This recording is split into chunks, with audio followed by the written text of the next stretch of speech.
Hi, everyone. Welcome to Create a Space for Love. Transform your home environment and mindset to attract the romantic love you desire. I'm your host, Katie Titi, and today I have the pleasure of interviewing Ray Doktor. Welcome, Ray. Hi. So I didn't know what your last name, how you pronounce it until just now, and you were asking me about my last name. I didn't know if it was Titi, Tai Tai, or what Yeah, it was. there's actually like a story behind that. Yeah, so it's Titi, but my grandfather just decided that he felt like being different. And so I was pronouncing it Tai Tai for about 28, 29 years, and then my dad told me that we've been pronouncing it wrong as a whole family. So I really don't know what to call myself. It's So I'm interesting just because going with it. so just now I'm having a hard time looking. I had to put my glasses on. I I actually did not know how my last name was pronounced either until like recently. I No asked my father, way! same exact same thing. That's so bizarre. So, but the thing is, he used to joke. He would say, "He says, Mr. Doctor," or something like that. He would say that. I thought he was just being funny. And then also, my older brother, who's in his 60s, would say the same thing. And then I found out, like not too long ago, that is the real way you pronounce it, but No no one way. would get it right. No one would get it right, yeah. That's so So, yeah, funny. I yep, love the history of all those things. yep. Um, so I'll just go through your bio real quick. Ray Doctor is a breakthrough relationship coach. He helps clients create thriving relationships in the 21st century so they experience happiness, success, and a deeper purpose. He is a doctor in clinical psychology and practices in Santa Monica, California. He has conducted workshops and lectures in the US, Netherlands, Brazil, and England, including speaking engagements at UCLA and UC Berkeley. He has shared the same stages and panels with Marianne Williamson, Bruce Lipton, Eckhart Tolle, and John Gray. He has appeared in the E! Channel, HBO, and KCAL 9 LA, and has been quoted in and written articles for Psychology Today, the LA Times, Men's Health, and Santa Monica Daily Press. You might have also heard of him on Playboy Radio, LA Talk Radio, or Talk America Radio. Please visit raydoctor.com for more information, and that's Doctor with a K. Wow, a mouthful. Total mouthful. Ray, thanks for being here. So I'm just going to jump right into the questions. Okay. Okay, first question. Why must women embody trust within themselves first to attract a trusting relationship? Well, the thing is that we are energetic beings. We are vibratory beings, and you know it's already that a person can enter a room and you can feel that they distrust life itself. They're smiling, they're glowing, and they seem approachable. There's those, they either come off as being shy, standoffish, or just something stuck. They're not someone that you're drawn to. So we definitely feel that energy. So trust is not about when the man, shows himself as being worthy and committing or something like that. It's something that you show up with because in other words, you're not even approachable. So if you want to attract a high quality man, typically high quality men are masculine and they're drawn to women who's more open. They're not drawn to women who is, being, rude or is closed off, shut down, and so forth. And so that's the reason. And also, this is a big thing too, is that it's about your own essential needs being met. And what I mean by that is if you trust that you can take care of yourself, if you trust that all your needs are met with or without a man, what this does is it moves you out of being in survival mode into thriving mode. And so a lot of women feel this neediness, this dependence on men, or just complete opposite. They're so independent, they're not available. And so there has to be where you know that you can take care of yourself. And one last little part too is just that trust is based in you, not the collective consciousness. So you notice as a woman that you hear a lot about how women have trust issues with all men. Starts off with their father and Yep. past boyfriends and everything else. You are part of this mass collective consciousness. And if you're a part of that, then you're being influenced by it. Everything that you see in movies, like where there's a part in a movie where someone's cheated on, that's the part where you remember, about the movie. When you're in an elevator and people are just having regular conversations, you hear about this trust thing. You somehow seem to, cling to those type of conversations. It becomes part of your psyche. So therefore, it becomes a block in your body, and therefore it shows up in relationships. So trust is something that you have to develop within yourself of just, no matter what, I'm going to live a happy life with or without a man. No matter what, if the relationship is not working out, I can trust that I can communicate that. If it doesn't work out, then I can step back. That no matter what, I'm going to give myself fully, and I can trust that no matter what, if it were not to work, I'm going to be okay. I love that. So kind of going off of that question, in general, I mean, trust and other aspects of relationships that are crucial for their progress. Do you believe that people really need to give themselves something first before they can get it from another person? Absolutely. Right? I mean, it goes, farther than trust. I mean, it's really everything. If you want unconditional love, for example, I believe that that's something you have to give to yourself first. Would you agree? Absolutely. It's the thing is that we feel if someone wants something from us. That's just the bottom line. Just imagine this. Like, if I were to go out on a date and I can tell that this woman, like before she showed up, she wanted to make sure that I paid for a meal, I would feel that. I wouldn't feel her showing up just to get to know me. You know what I mean? She's fixated on this one little thing, almost like in survival mode, that I hope this caveman feeds me. This is what the deal is. This is what I want, so forth. I'd rather a woman show up kind of feeling as though she already has all that she wants right now with herself, and that I would be an extension of that. And so when you're feeling that fullness in yourself, you're far more attractive. Mm-hmm. Awesome. And I love that you mentioned survival mode a couple of times, because really what that stems from is a lack mentality, right? When you need to fill yourself up first. Yes. Yes. So do you believe old heartaches and breakups can prevent women from attracting new love? Absolutely. I mean, when we break up with someone, and if we haven't gone through the full process of healing, then the new partner we're looking for oftentimes is we're looking for just the opposite of how the other person was. And what that does is it creates kind of this, a lot of negativity, because you're focusing on that. And what ends up happening, because of law of attraction, you end up attracting that anyway. And then also, depending on how you break up with someone, it is also how you start off a new relationship. So if you haven't healed it, you've been on dates where you hear the guy saying, she was a bitch, and blah, the way that he's constructing his idea of like how the relationship ended is very important for you to kind of go, I see how he kind of problem solves, and he's respectful towards her, and he's talking about her nicely and so forth. You want to be able to be in that space, because if you're going out on a date with someone and the moment he does something wrong, then he's put in that same box which you put all your ex-boyfriends in. So you don't want to have any box. You want to be able to start off fresh and be in the present now moment with each new person you're meeting. Right.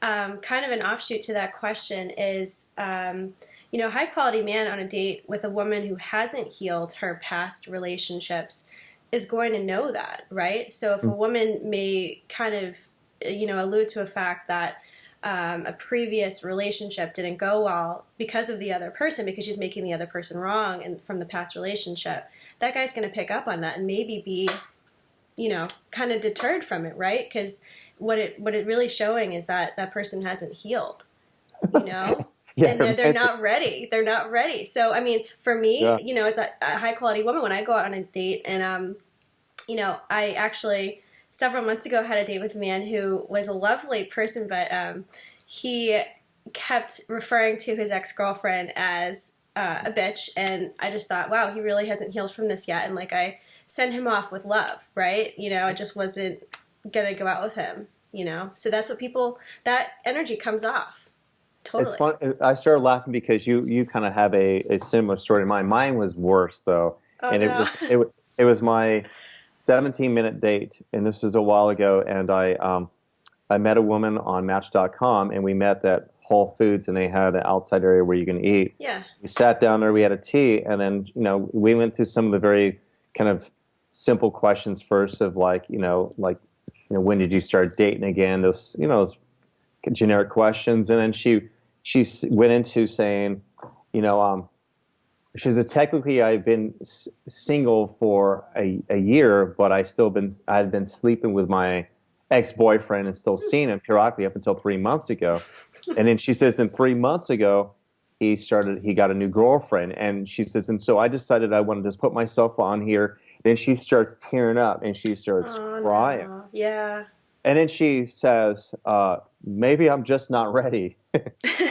Gee, maybe not. And I'm like, you think so? I mean, so yeah, and so a lot of people are out there and they're wounded and they're trying to heal it through meeting new people. And the thing is that we all know, I mean, we hear it all the time, like, who you're going to find is going to be a rebound, or you're still going to have to work this stuff out. Mm-hmm. So we're not, at least I'm not saying that you can't go out there and meet new people, but just know that unless you're seeing a coach or doing something about it, that stuff's going to show up in that relationship, or that person's just going to be turned off. Or if a person that was interested in you by you being in this victim mode, there's a possible chance that could be a low quality man. What I mean by that is, I see it like this. There's plenty of women, plenty of men who are just waiting to rescue a woman who's really vulnerable. Mm-hmm. Who's really, she might even say, "Oh, I'm just maybe not ready," and he's attracted to her. All he's hearing, "Oh, I'll be your friend," in time, maybe, something can happen more than just this friendship. But the thing is, what I'm trying to say is that, high quality man is like looking for someone who is available. And so, when you have old hurts in your body, those blocks show up, that they're showing up as if you're not available. Mm. And I would feel that, I would sense that. Mm-hmm. And that would not be someone I'd probably want to go on a date with. But again, you can always meet men who want to be that hero, because at least in this one situation, at least you can see them as a man. They have something that they can offer. But when you start feeling better about yourself, you start healing yourself, you might see that this man is not even at your level. It's just in that moment you happen to be wounded. Right. And I've seen this over and over again. Women will say, I met this man when I was feeling my worst. I met this man and they're now in this relationship with this guy for a year, 2 years, and it's this dysfunctional relationship. And of course they met because she wasn't really in a place of being selective with who she was being with. Mm-hmm. So she ends up, settling in a way, or, kind of being ready to move on and stuck where she is. So absolutely, yes. Really interesting. So why is it important for women to open up space within themselves and in their surroundings to experience love? What does it mean to open up space in their bodies, minds, and environment? Well, open up space, these are good questions. Open up space is about what you feel in your body, and it's what I mentioned earlier, like when we started talking, is that you can hug someone and you can feel them either closed or open. And to, give that description, just imagine when you see two guys who are uncomfortable hugging, they kind of hold their pelvic area back so they don't... The ass out hug? Yeah, so they don't cross swords, you know what I mean? So I wonder if that actually happened, because back in the day, when people actually used to, wear swords, like these men would be like... Oh, yeah. Like, because I was thinking of something else when you said that. Well, that's actually what I was talking about. Okay. Yeah, that makes sense, though, right? Back in medieval times, maybe they didn't want to, cut off the other guy's leg or something, That would kind of suck. Like, hey, buddy, I want to come in to hug you, and then, done. Yeah. So, this for as a woman, you could, hopefully you agree with this, is that when you want a man to literally enter you, say physically, where you're going to have sex, it starts with energy first, right? It's where you feel into this and you kind of assess the situation, whether or not you want to be with this man. And so what happens is that if a woman is closed off in her body, that's the impression we get. You're also sending off pheromones saying that you're not available. So it's a biological thing also. So there's so much going on that's unconscious through just our primal animal behavior, where those signals kind of give that impression of maybe possibly where you're at. Mm-hmm. But think about this: biology follows thought. Mm-hmm. Biology follows thought. And so that means that if you're thinking about yourself a certain way, if you're fearful of this man, your biology is going to match that, and that's what we get. So you have to be able to open up that space within your body to invite the type of man that you want in. And blocks can show up with women in masculine energy, where a woman is really controlling. They could show up as not being available or standoffish. And a big one, not sensual, because they're in work mode. They're not into, hi, I'm available. They're like, I need to protect myself, or don't hurt me, or I hope you're not like the other asshole. Mm-hmm. It's that. And the other energy that comes off when women are not open up is that they appear being wounded. Mm-hmm. And then again, you attract maybe those guys who want to rescue who are not high quality men. Mm. Not saying that I would not want to help a woman out who is hurting. I mean, for God's sake, look what I do for a living. Right. Yeah. I'm just saying is that it might be where I'm going to hold space for her as a friend or a coach or whatever. Mm-hmm. Whereas with low quality man, it's more like, this is someone who might like me. Mm-hmm. Mm-hmm. Question about women in masculine energy. How does that throw a guy off? Right.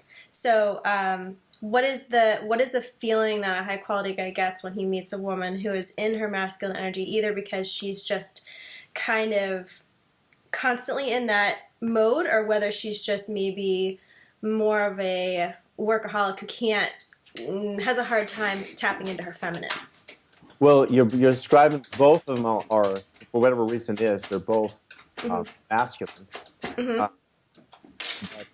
We can sit there. We can end up spending a whole another conversation about this topic alone. Mm-hmm. But I'll give my best this moment. So, for a high quality man, think about this for a moment. We do not want to have to feel like we have to work towards attracting a woman. We want a woman to be available to us. Mm-hmm. We want to be able to have a woman that is, I would say, putting relationships first. And so when she's putting off this masculine energy, saying that I have to be penciled into her schedule, mm-hmm. or that it seems like a conversation in the head, when is it going to move into the heart to where I'm going to be attracted? Mm-hmm. And I'll give you an example. There's a lawyer woman that I was kind of interested in, and in many ways she was feminine, but definitely very masculine. Mm-hmm. And I actually thought she was really cool. But just the energy of the text messages and how busy she was, mm-hmm. it just kind of drifted apart. And she would periodically text message me like, hey, what's up? Mm-hmm. What's going on? And I just, somehow I wasn't interested in her. It just somehow wasn't working. And what I felt like is that she was in the masculine. Most guys usually do that. Mm-hmm. They don't necessarily check in. They don't text message that much. It's just kind of very a slow process. Mm-hmm. And then I figured out, like, why does that she was single? Mm-hmm. Yeah.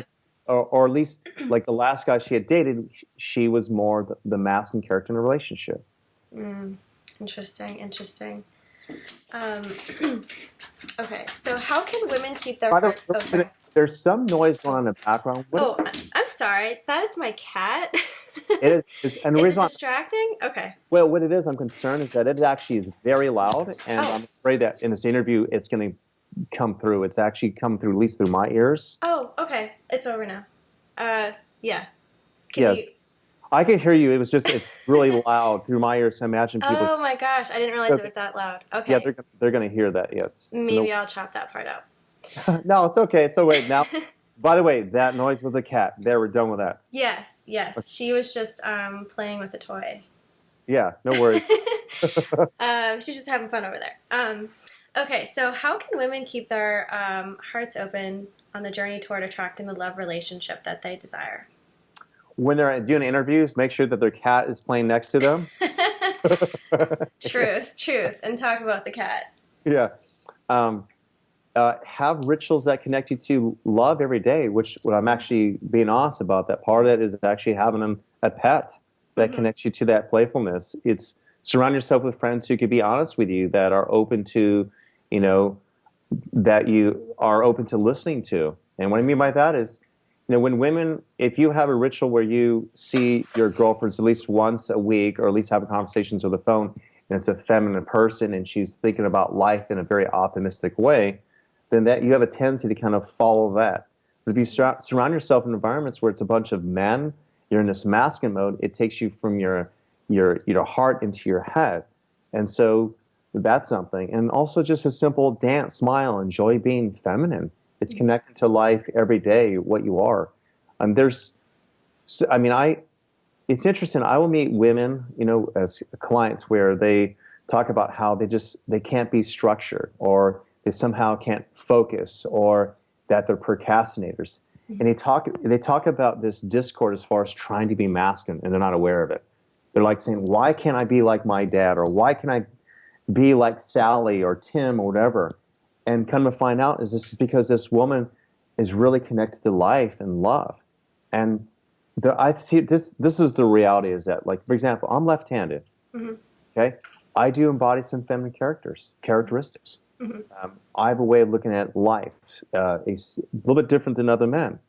I've come to embrace that. I can never be a fully methodical man. I think a big part of my right brain, which is emotional.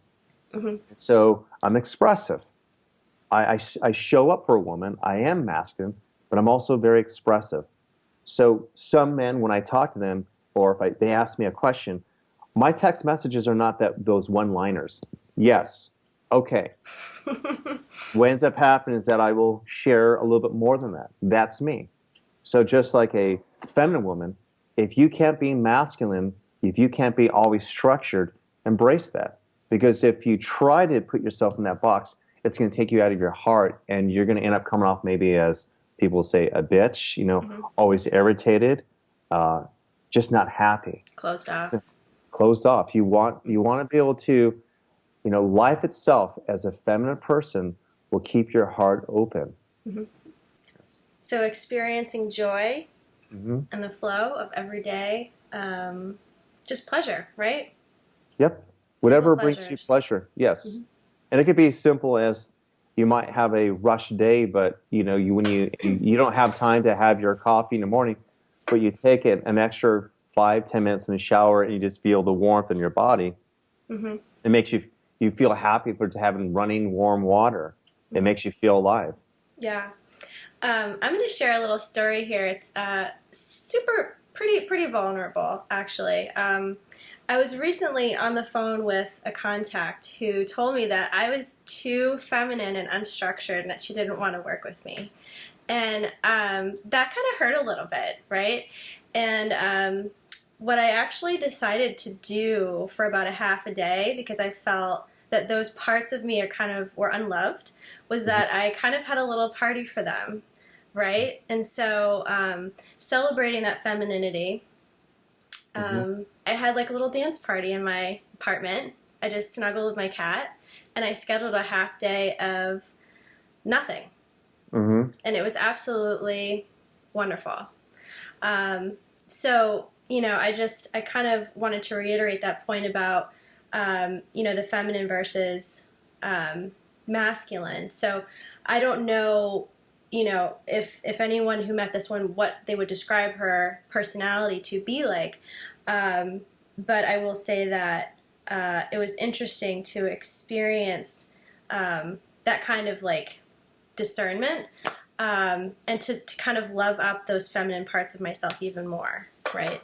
That's great. It's beautiful that you were able to do that. And the thing is that if there's a woman who is maybe more in her feminine, and and she's needing a coach to help structure her, then there's a possible chance that that's what she's looking for. I mean, by the way, I don't know if you know, is when you look at your screen, are you frozen, or are you? Oh gosh, yes I am. Yeah. Oh no. Okay, so no matter what, it's still recording the audio, and at least it's a great picture of you smiling. It is. Yeah.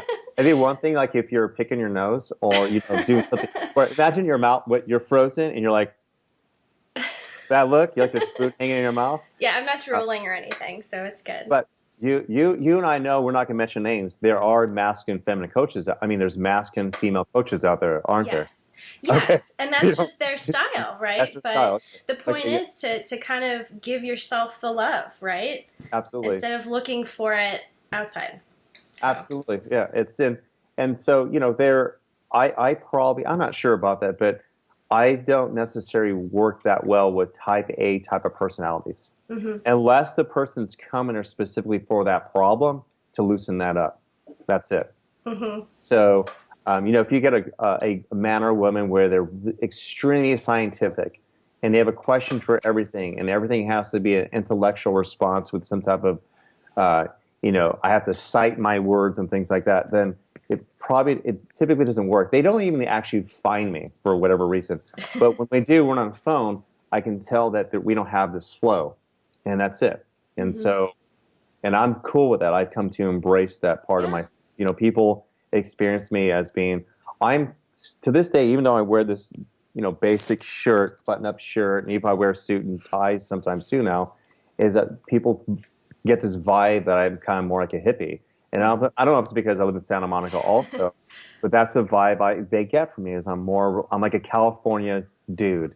And Mm-hmm. so be it I am. And you're a feminine woman, so be it. Nice, absolutely, and I love that. You said you don't pull in those people that are type A's anymore, and that's just the law of attraction at work right there. You're just not really Mm-hmm. pulling them in. So good for you that you're pulling in more of what you want Yes. and not what And you you're don't. and are you okay talking while your picture is still frozen? Yeah, at this and, point, I and don't mean, edit and please don't edit it out. Any of this, even with a cat, if it's a you great said picture. yeah, it's a great picture actually. So do not edit any of this, even with the cat jumping on your keyboard, because part of this experience is for, whomever's watching this, if this is specifically for women, to just show how being organic is just so much better, kind of working with what we have, trying not to put ourselves in a box. And that's a big thing. You ask, like, how do you stay closer to your heart? It's really going with the flow and experiencing what's happening right now and bringing light and humor to the circumstances just like now. Mm-hmm. So being present and being vulnerable. Yep. Absolutely. Absolutely. I totally agree with you there. So we have a couple minutes left, so I'm going to go ahead and wrap up. Okay. Ladies, Ray has been kind enough today to share with us a free gift. Ray, would you like to talk about that a little bit? Yes, it's a video series called the Irresistible series, and it taps into very much what we were talking about the very last part about being able to walk out as love, being able to connect to love itself. There's also some probably problem-solving exercises in there also. I'm trying to remember. There's about 5 videos to where if there are some blocks, there are ways of clearing that space so you feel better about yourself. And you can, if you really are into it, you're present with the exercises, it happens immediately. Awesome. Well, thank you so much for sharing that, Ray, and thank you so much for interviewing with me today. You're welcome. This was And wonderful. have a great day. Thanks. You too. Bye-bye.